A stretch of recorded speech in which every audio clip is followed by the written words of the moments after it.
So, guys, Manchester United return to European action on Thursday night in the UEFA Europa League away to Turkish giants Fenerbahce and exclusively the return of Jose Mourinho. The former Manchester United manager returns to haunt his former side in Turkey on the Europa League night of this brand new league format where Manchester United have so far got 2 points from six. Manchester United are now getting very, very, very desperate for any chance of survival in the Europa League. And this is our only avenue back into the Champions League for next season. So it's a must win game against Jose Mourinho's army of Turkish giants in Fenerbahce, who are no pushovers. Turkey is a hostile and very, very electric atmosphere.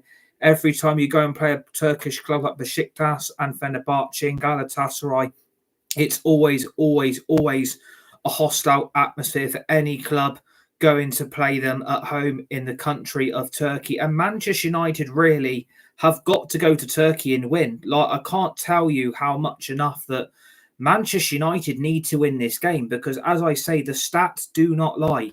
2 points from six is not exactly the European start I was hoping Manchester United were going to make in the Europa League, where I still think we are favourites to win the competition. But Manchester United, it is very much now backs against the wall because trying to get out of this new league format and trying to survive into the latter stages of the Europa League, it is not going to be easy as what people think it is. And if you take on Manchester United's last two European performances against FC20 and FC Porto, where Manchester United were in two comfortable winning positions and then threw it away as no mistake of their own, Manchester United are making this European journey look a lot harder than what it is. And I don't think Jose Mourinho is going to be resting on his laurels. I think Mourinho is going to be wanting plenty of revenge against Manchester United on Thursday night. I think the atmosphere, the hostility, and I think the anger and the frustration that Mourinho is currently still feeling as Fenerbahce's manager over how the dismissal of him as Manchester United's manager when he had his third season in charge of this so great called football club that is trying to rebuild itself. Mourinho was shown the door in his third season, and so far Erik ten Hag is getting closer and closer to that dreaded exit door. And I think failure to win Thursday night could pull the trigger of Erik ten Hag being sacked as Manchester United's manager.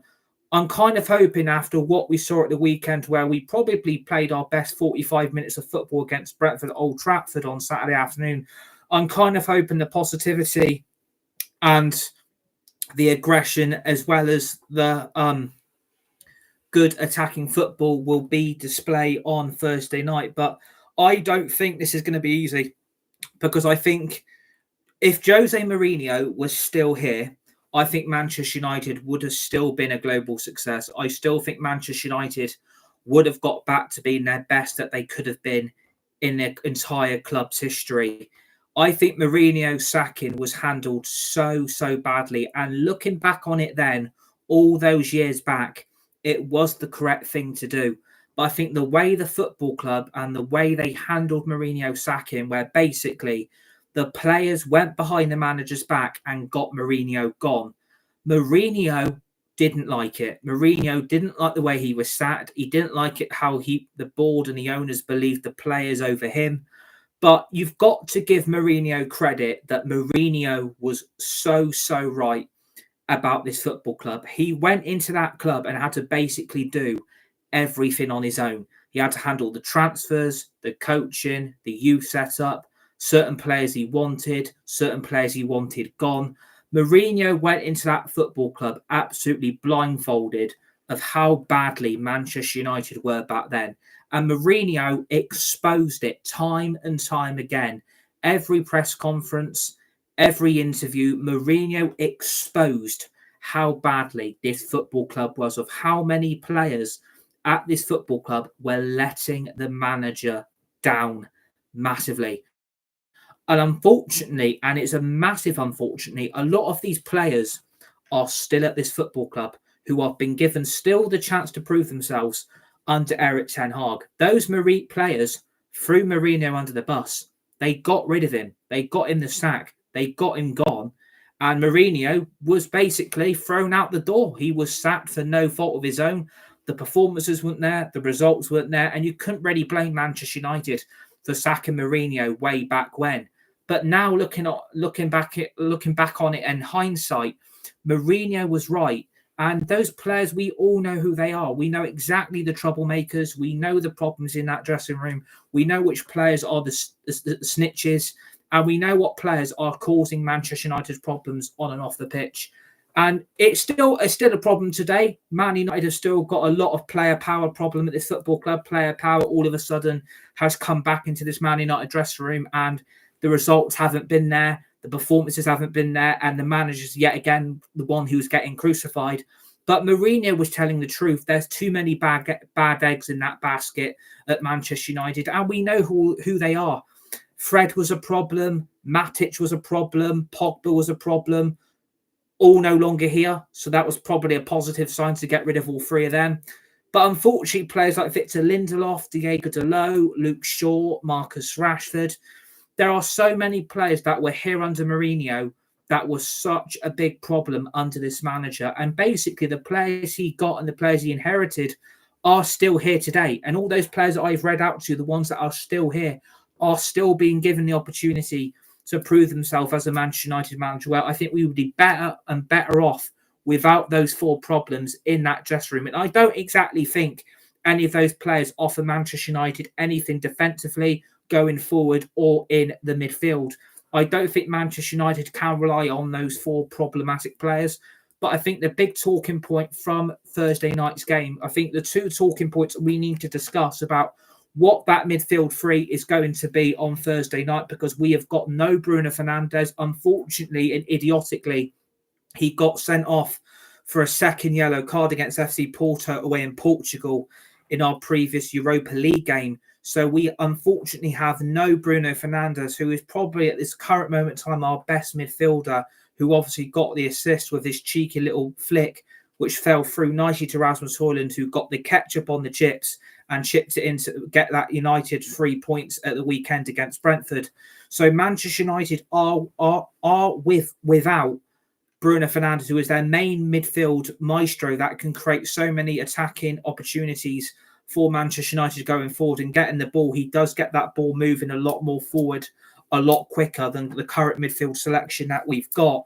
And he isn't the only problem that we have got still. We've still got no Mason Mount. We have still got no Kobe Mainoo. So unfortunately, the problems of the midfield are still very, very much live, which were not solved in the summer. I'm still going to stick by my statement and still stick by my view and my opinion.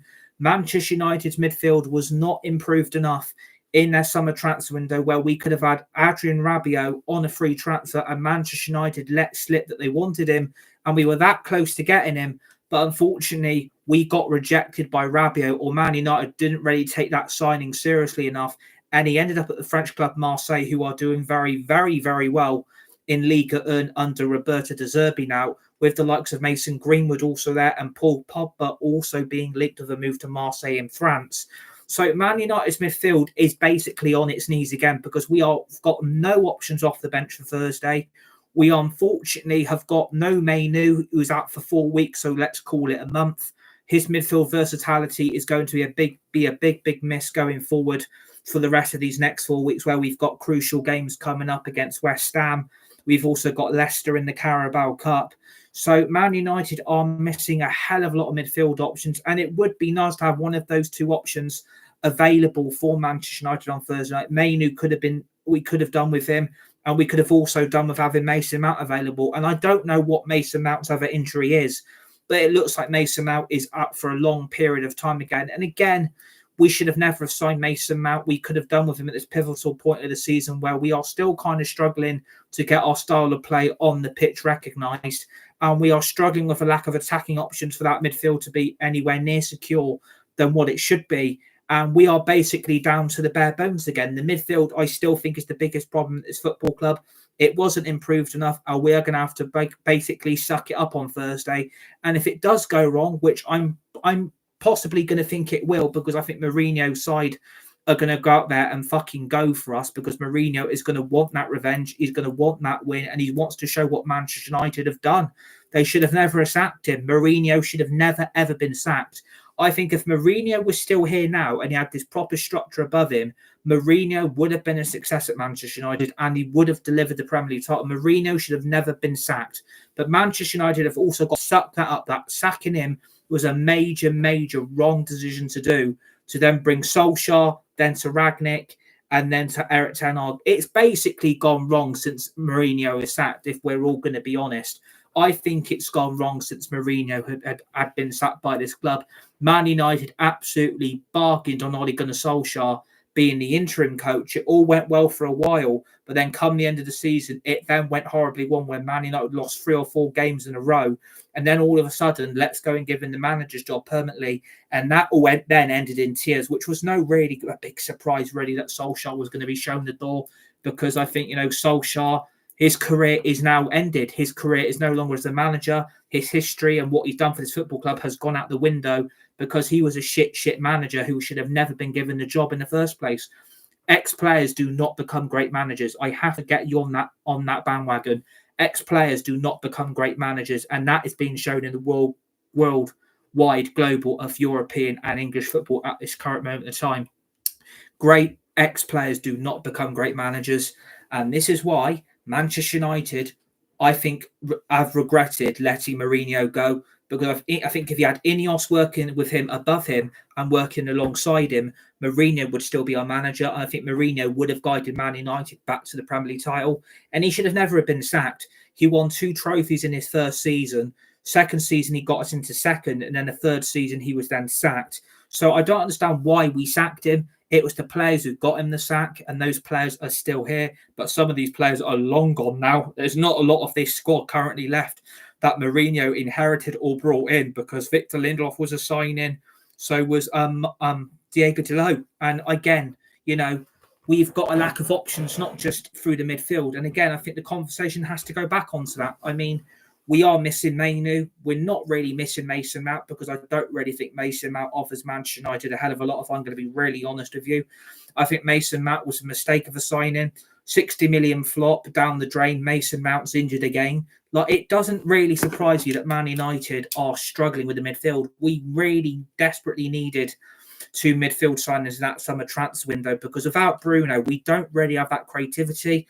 We don't really have that consistency, and we don't have that leader. We don't have that someone who we can go to try and turn these performances around. We don't really have that talisman that can make things happen through his charisma and his performances of what Bruno Fernandes has been showing, especially at the weekend. I thought that was Bruno Fernandes probably one of his best games he had of the weekend so far against Brentford at Old Trafford on Saturday afternoon. I thought Bruno was very instrumental to that Brentford win. I think if he doesn't create that flick, he doesn't get Rasmus in on a one-on-one, we don't win that game. We don't win the game. We don't get the result. We don't get the points, and we don't climb up that Premier League table. And it's not exactly done very much in terms of moving Man United up. We're still kind of stuck between mid-table and top 10. So it's not exactly gone very well than what I thought it was going to. But I'm really, really struggling how this midfield is going to get us across the finish line on Thursday night, because if the rumours are true that Eriksen and Casemiro are both being shown the door in January, then we are stuck with Ugarte, Fernandes, Mount and Mainu. I don't think that's enough going ahead for the rest of the season, especially on Thursday, where we don't have Mount, we don't have Mainu, we don't have Fernandes. So we are stuck with Eriksen and Casemiro, who should be in a retirement home by now. I mean, no disrespect, Eriksen and Casemiro, it would not surprise me in the slightest if both of them play 95 or 96 minutes, depending on how much added time we get on at the end of the 90. It wouldn't surprise me if we both play them to the full maximum on Thursday, because we ain't have no options. We don't have any midfield options on the bench. And I hope everyone realises that. We don't have options off the bench for Thursday, which is a major, major, major, major worry. Because if we pick up a midfield injury, we are then back to square number one again. Because once you add Mount and Mainu to that injury list and you add another one, where do Man United go from there? There's not really any other midfield options that we can bloody look at now. I think not signing Rabiot was a massive, massive mistake. I saw so many Man United fans and Man United supporters not on board with signing Rabiot. I would like to see where those fans are and supporters are now, in my view. I'd like to see where you all are, because you're now looking at a depleted midfield again with no options. We are stuck with Eriksen and Casemiro probably for West Ham and Leicester. Like, if we pick up any more injuries, I don't see how we put a midfield out. I think that's the big problem for Thursday, is that bloody midfield. And it is a concern. Like, it's not been improved enough. We are relying on 2 retirement pensioners to get us across for the win on Thursday. And you're expecting Casemiro and Eriksen to rip up trees at midfield and do a 95-minute job again, where if one of them picks up an injury, or they get tired, or they get fatigued, what's Erik ten Hag meant to do? What is Erik ten Hag meant to do? And I will give you that. What is Erik ten Hag meant to do as Man United manager when he looks at that bench? Shit, got no Mount, got no Mainu, and I've got no Fernandes. So I'm having to play Eriksen and Casemiro again for 95 minutes. And I think Man United need to look at the midfield in January. Like, we are 2 months or so away from the January transfer window from opening. So I'm kind of hoping this is going to be a statement to Ineos saying, you need to sign me some midfielders. I need another midfielder or another 2. I need a left back. Like, there's money has got to be spent in January to improve this team. Because I'm not saying Eriksen and Casemiro are bad players, but you played them for most of the game on Saturday against Brentford. Casemiro did come off. So if Casemiro doesn't play Thursday, what do we do to set that midfield free up? You're not going to be able to play someone out from centre back and put them into the midfield. You're going to have to go with what you got, or we change the formation up. That's the only way I can see Man United winning this game. And again, I'm not saying Eriksen and Casemiro didn't make the difference on Saturday. I thought they both played well to an extent. But if you're telling me they got to do that back to back, they're going to be knackered. And again, tiredness and fatigue is no excuse. These United players should be given their all, 110% every game they pull that Man United shirt on their chest. They've got to be given their all. They've got to be formed. They've got to step up, and they've got to be the players that are trying to represent us on and off the pitch. And if Man United players are not willing to do that, we are screwed, we're stuck, and we are going to fail, and we are going to get found out. I just don't trust that midfield to do that job. And I think the only midfield change that will come in will be Ugarte will come into the team. Will that mean, do you push Eriksen and Casemiro further forward and you leave Ugarte in the CDM role, which he was meant to be here for in the first place?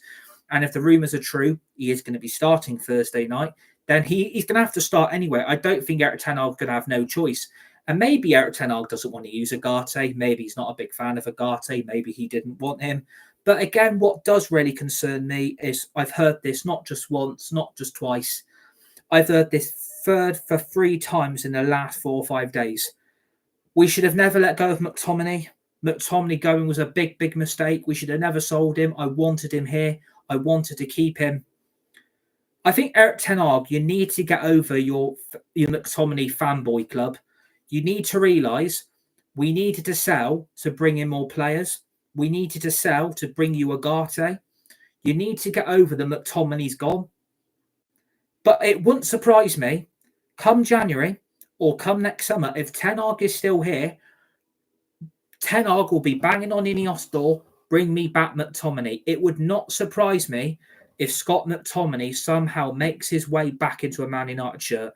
Because ten Hag, all I hear, McTominay.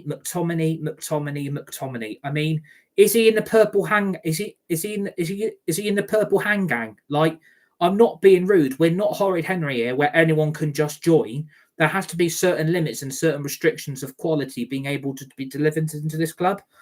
He needs to get over the McTominay's gone. He was doing nothing for Man United, and he was committed and loyal to the club since the academy. And he made himself move up right through the stages, right up to the first team, and was starting games, scoring goals, and making decent enough performances in so many odd games. But logically, I think Erik ten Hag realises if you want Ugarte or McTominay, you've got to go for Ugarte. And this was Ugarte's big chance now. This is Ugarte's big chance to show that why Man United signed him. I don't understand why he didn't start against Brentford. I don't understand why he didn't play against Porto. I think that was a massive mistake for both games. I think Ugarte is one of our best midfielders. He's one of our best players. We've chased him for 3 months. We paid 60-odd million. And it's about time Erik ten Hag used him, because he is quality. he does deliver you results. He does deliver you consistency, and he brings so much balance to that midfield role in the CDM role that he was brought here to do in the first place. And that's why Ineos got you Agate, Eric. Like, this is why they got you him, because they realised that Ericsson can't do it. Casemiro can't do it. Like, it will be interesting to see, do you start Agate further forward of Ericsson, or do you start Agate at CDM and push Casemiro forward with Ericsson? Like, there's two options there for that midfield. Do you stick or do you twist? Agate is going to start. It's just going to be interesting to see where Casemiro is starting in that team. Do we play a 4-4-2 and go with two strikers? Or do we stick with the traditional 4-3-3 that we saw at the weekend, but change that midfield to what we all know it's going to be, because that's the only options we've now got?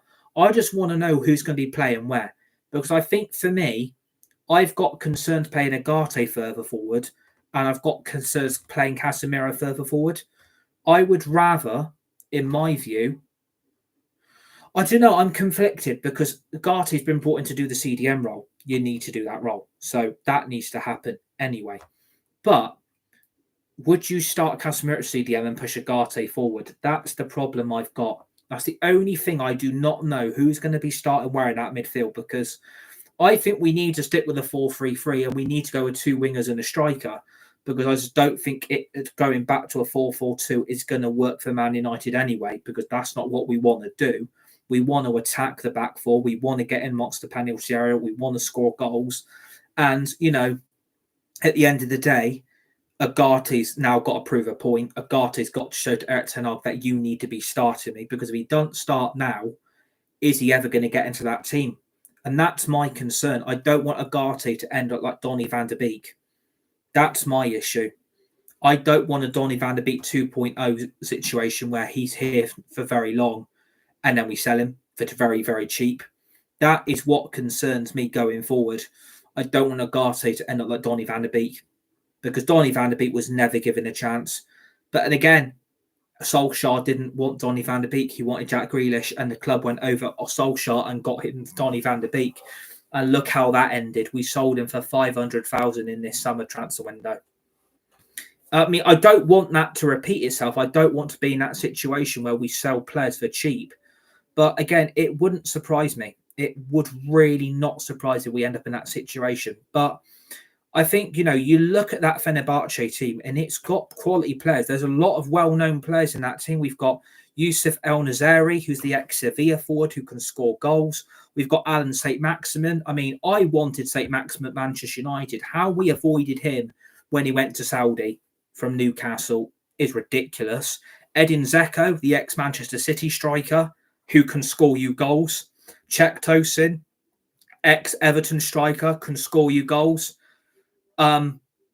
Two ex-Man United players who are also going to be wanting plenty of revenge on Thursday will be Sofian Amrabat and Fred. It's the return of Fred and Amrabat as well. So it's not just Mourinho, it's Fred and it's Amrabat. And I mean, I am disappointed that Amrabat is lining up against us. I am very, very disappointed that Amrabat is not playing for this football club. I'm frustrated. I'm surprised and I'm quite angry in some way, because I thought Amrabat was one of our best players come the end of last season. I don't know why Amrabat wasn't signed, because we could have got him for really cheap.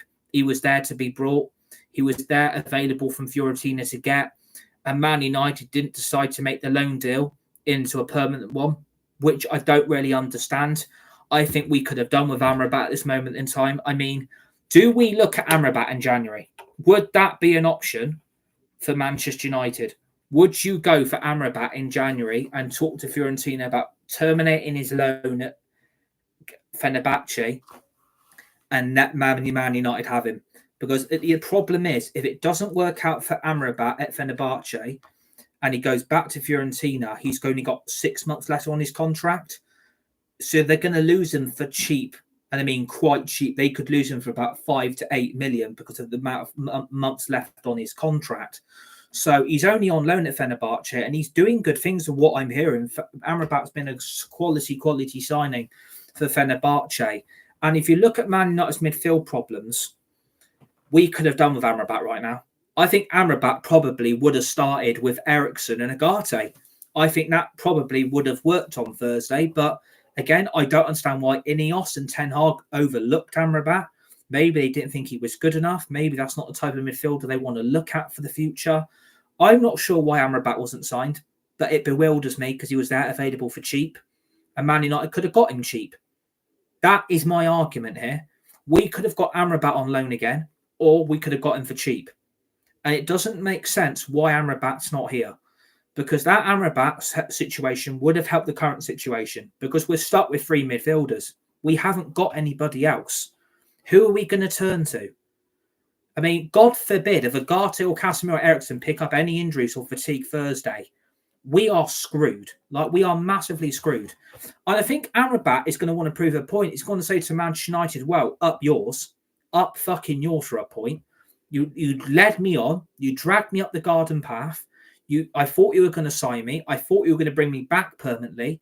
I'm now playing in Turkey in Fenerbahçe, where I trained all summer long in Man United shorts for you to come and get me. I am stuck at Fenerbahçe where I do not want to be.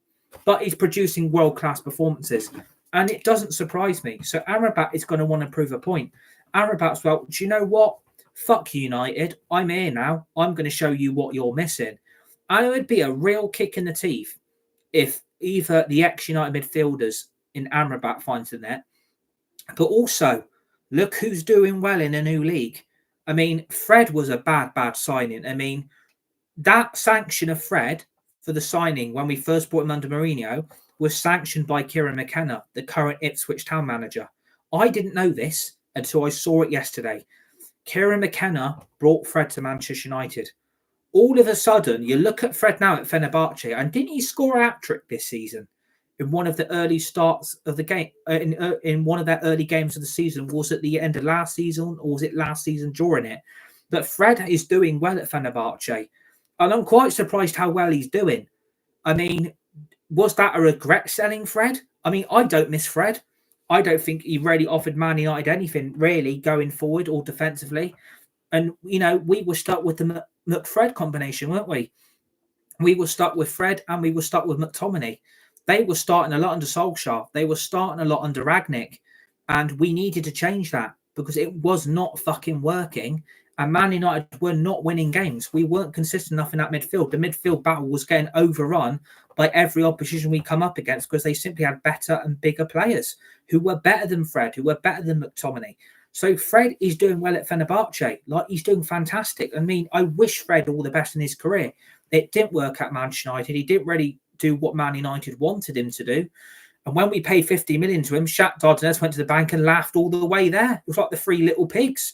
One made of straw, one made of wood, and one made of brick. They went there and laughed all the way to the bank with the 50 million in bloody rucksacks, carrying it to the bank thinking, bloody hell, we got 50 million for Fred. I mean, Man City didn't want to pay that, and Man United, we've absolutely fucking rinsed them. So again, you know, Fenerbahce have got a good player. Fred all of a sudden is turning into Brian bloody Zidane. Like, I don't know. Maybe it's the league he's playing in. Maybe it's not so much of a competitive league. Because if you look at some of the crap in that Turkish league, it is unbelievable how shit some of that is in that league. It is so bad how you know, some of the teams that Fenerbahce and Galatasaray and Besiktas are coming against. It is embarrassing how bad the Turkish Super League has got. It's abysmal league to play in. And I'm not surprised that players like Fred and Amrabat are performing because they're playing these shit mid-table Turkish clubs who don't stand a chance against the big 3. They don't stand a chance. They can't perform. They can't step up. So I'm not surprised Fred's performing well. And I'm not surprised Amrabat's performing well. It's because of the state of that Turkish Super League. You're playing shit opposition who you know you're going to beat. So if you look at currently, if you look at Fenerbahce currently in the league, if you look at where they are currently, I would say at this moment in time, we need to look at where they are because in the Turkish Super League, well, Fenerbahce are actually 8 points off Galatasaray, 3 off Besiktas, and they're 2 off Simonspor. and they're only 2 clear of UEP and 3 clear of Başakşehir, and only 5 clear Trabzonspor. So they're not exactly doing great, if I'm being honest. They're currently in the UEFA Conference League qualifiers if they finish 4th. The third position is the UEFA Europa League, and the top 2 is the UEFA Champions League and then the UEFA Champions League qualifiers. So Mourinho isn't exactly doing that great. I mean, they've got 17 points from 8 games. So 3, 6, 9, 12, 15. So they've probably won 4, drawn 3. No, 3, 6, 9, 12. 13, 14. They can't. That doesn't make any sense. How many games have they fucking won? They've played 8 and they've got 17 points from a possible 20. So they've won 4. No, it can't be right. They've won 5 and drawn 3. So that means they haven't lost. If that's correct, that means they haven't lost a game this season, which again is quite concerning. So we're going up against a team that are currently, at this moment in time, unbeaten in the Turkish Super League because they've won 5 and drawn 3. So we haven't lost. So that is going to be quite tough on Thursday. I didn't realise it was that close. So that is, again, quite concerning that they haven't lost this season and they're currently 4th. That is very, very frustrating. I didn't realise it was that tight already. I didn't realise it was that tight. So that is quite concerning for Thursday, that Fenerbahçe are still unbeaten and haven't lost a game yet under Mourinho this season. But I tell you, that is going to be tough Thursday. I didn't realise the league. So we are going to face an almighty battle on Thursday. We are going to face an almighty battle because I thought, you know what, we need to go into this game and win because we need the points. We need this more than Fenerbahçe. I mean, I'm not being disrespectful. I still think Mourinho will work miracles and get them qualified for the knockouts. But we need this more because if we don't qualify and we get knocked out the Europa League, face it, we're not getting top 4 this season. We're way off. We're not going to get Champions League football. We're not going to be in the Europa League. At least we could make the Europa Conference League. Again, that's not where I want to be. That's not the standards I want to set. I want to be achieving higher than that. That is embarrassing if we end up in that mid-table bloody shit with some B-techs you've never bloody heard of. Like, I don't want to be that. But knowing Besiktas are on the better form and they haven't lost, that is bloody concerning. Because 5 wins and 3 draws, that speaks volumes about the job Mourinho's doing. And Mourinho, like I said, will want to win. He'll want to prove Man United the point that he shouldn't have sacked me. He shouldn't have been sacked in the fucking first place. This is the manager I would have went for after Sir Alex Ferguson retired. And now look where we are. We are struggling in third season under Erik ten Hag, where his job is he's still on thin ice. I think any more defeats a season and Ineos will have to pull the trigger. They will have to sack him. But I don't want to see a repeat where we went to Porto, we went 2-0 up, and then we went 3-2 down. We went down to 10 men, and then we come back and drew.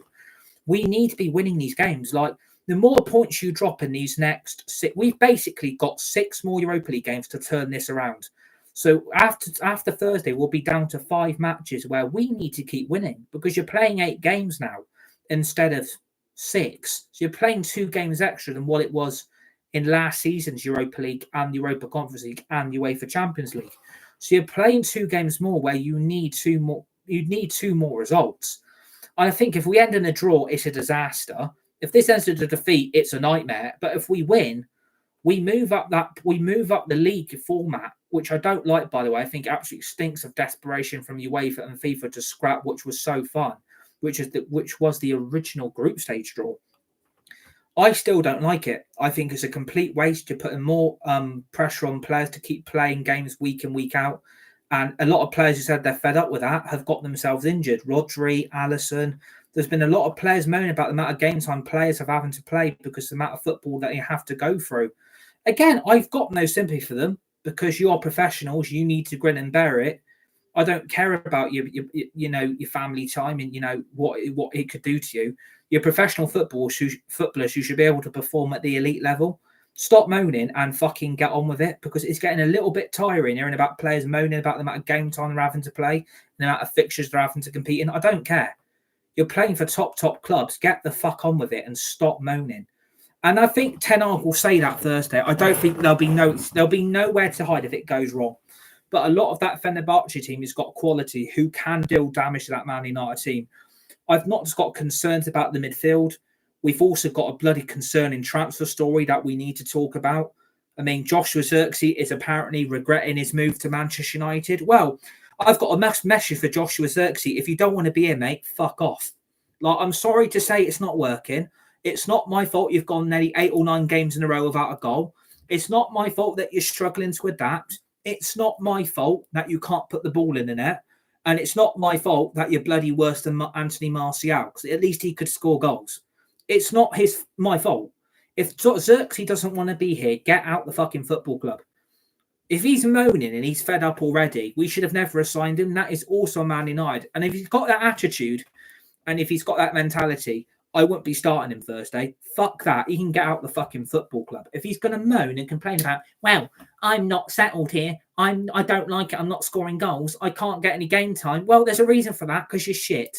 If players are going to be like that with a mentality and not trying to improve to get themselves to the level that is expected of them at Manchester United, then you are at the wrong football club. Maybe you should have stayed at Bologna, mate, because that is about your level. Bologna is probably Joshua Zirkzee's level. And I know I was excited when we signed him. And getting so I don't understand what Joshua Zirkzee is moaning about. I don't know why he's actually complaining. I don't know why he's moaning about, well, I'm not performing. I can't get in the team. I don't understand why. I don't understand why he's moaning. It's not my fault it's not working out. Like, at the end of the day, he either needs to stop moaning about it, or just get out the football club. Because at the end of the day, if he doesn't like it, that he ain't getting in the team and he ain't performing, then he's not the right player for this football club. He's not the right mentality for this club to be here. I'm sorry to say, if he's got a problem, he needs to get the fuck out the football club, I'm afraid. He needs to get out the football club. Because I don't like that about players who are moaning and throwing their fucking toys out the pram again. Basically, just to confirm, player power is winning at this football club. Player power, once again, is winning at Manchester United. And if Joshua Zirkzee's got that mentality, don't be here. Because you're not any good anyway. It was a massive mistake. I'd rather have go and brought 2 nice paperweights from the British Art Foundation than sign you. And if he's got that mentality, he shouldn't be at this football club. I'm sorry to say, he should not be here. And I think, again, Erik ten Hag probably will only make one change in that attack.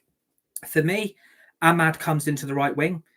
How Ahmad has not played any minutes against Brentford on Saturday, again, it bewilders me. Because I'm still banging on this drum of, I want to see an Ahmad, Højlund and Garnacho front three. That is what I want to be seeing. Because the only bit of brilliance from Rashford on Saturday was the assist for the Garnacho equaliser, which was finished nicely by Garnacho. It was a great goal, a great finish, a great ball into the Brentford penalty area, and it was a great goal. That was the best bit of Rashford I saw all Saturday.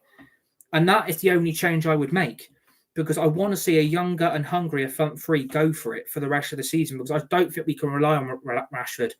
I think this is the perfect game now that we finally drop him, and Erik ten Hag takes the plunge, he makes the change, and he makes a dramatic call. You need to start building Ahmad's game and developing him. You need to start trusting your younger front three to do your job. Bring the experience on when maybe it's going tough and we're not scoring goals, and maybe that experience in the second half will start proving a point. But again, Erik ten Hag is going to see that Rashford assist from Saturday thinking, well, I need to start him now. There's no way I can't play Rashford. But again, I don't want Rashford playing for the football club. I'm a big advocate of that. I don't want that Rashford position being taken up by Rashford every week, because it showed on Saturday on the right wing it doesn't work. And when you put Garnacho on the right wing, it doesn't work. You put Garnacho on the left wing, phenomenal. Put Rashford out there, he's all right. But you put either Rashford or Garnacho on that right wing, it's a fucking problem. And if the rumours are true again that United are looking at a winger in the summer, we need to be looking at that right wing and that left wing, because we will need to sell Rashford. Anthony will be gone. So you're stuck with Garnacho and Ahmad. And that's it. We are going to need a left winger as well as a right winger. And I would sell Rashford and go and get Eze. And then for the right wing, I'm not exactly sure what we would do, but a player like Rafinha would work miracles for this football club. Look what Rafinha is doing for Barcelona. That is the type of winger I would like. That's the type of winger I would like going forward for the rest of the season. We should have bought Rafinha over Anthony. It hasn't worked out, and we're paying the price, 80 million paperweight, basically.